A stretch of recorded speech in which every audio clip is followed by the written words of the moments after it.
ਜੀ ਜ਼ਿਮੀਦਾਰੋ ਕਿਵੇਂ ਪੀਟਰ ਦੇ ਨੇੜੇ ਹੋਏ ਖੜੋਤੇ ਨੇ ਜੀ ਅਸੀਂ ਪੀਟਰ ਸਟਾਰਟ ਕਰਵਾਇਆ ਜੀ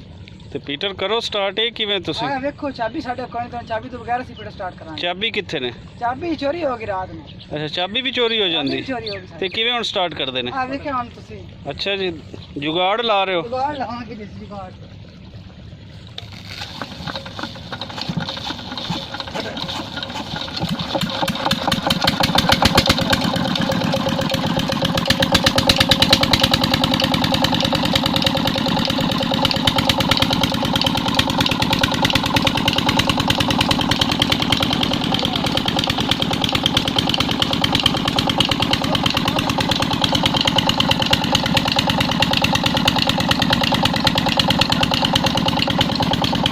ਤੇ ਪਾਣੀ ਨਹੀਂ ਆ ਰਹੀ ਹੁਣ ਕਿ ਜੁਗਾੜ ਲਾ ਤੋ